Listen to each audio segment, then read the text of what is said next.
नमस्कार दोस्तों, आपका हमारे धर्मार्थ चैनल में स्वागत है। पुरुषोत्तम मास महात्म्य, नवा अध्याय। सूत जी कहने लगे कि इसके पश्चात नारद जी विस्मय युक्त हो मेधावी ऋषि की कन्या का वृतांत पूछने लगे। नारद जी ने पूछा, है मुने, फिर उस ऋषि कन्या ने वन में क्या किया? क्या किसी ऋषि ने उसके साथ विवाह किया? नारायण कहने लगे, इस कन्या ने दुख के साथ अपने पिता का स्मरण करते हुए वहां आश्रम में रहकर कुछ काल व्यतीत किया। भाग्यवश एक दिन उस वन में अपनी इच्छा से विचरते हुए महाकोप वाले दुर्वासा मुनि आ गए।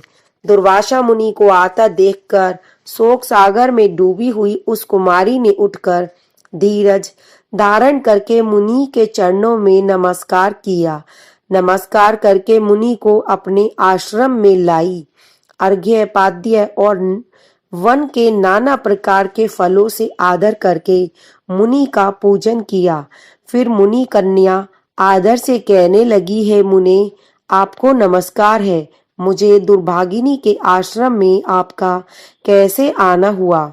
आपके आने से मेरे भाग्य का उदय हो गया अथवा मेरे पिता के पुण्य प्रताप से मुझको समझाने के लिए आप आए हैं।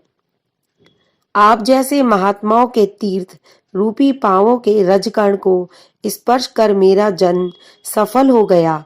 जो आप जैसे महात्मा का मुझको दर्शन हुआ।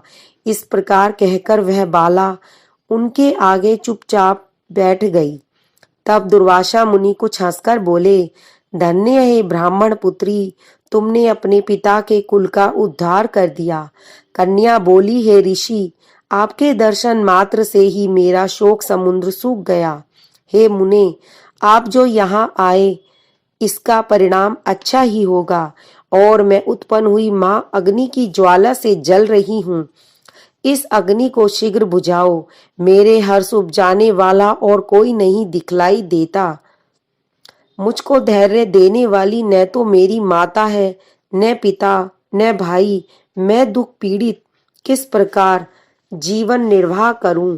जिस दिशा को देखती हूं वहीं शून्य दिखाई देती है। अतः हे तपोनिधे, मेरे दुख का उपाय शीघ्र करिए। ऐसा कहकर वह बाला उनके आगे बैठ गई। दुर्वासा मुनि उसके उपाय के वास्ते सोचने लगे। श्री नारायण कहने लगे, हे नारद, इस प्रकार मुनि कन्या के वचनों को सुनकर मुनिराज विचार कर अत्यंत कृपया से इस बाला को देखकर कुछ हितकारक वचन बोले।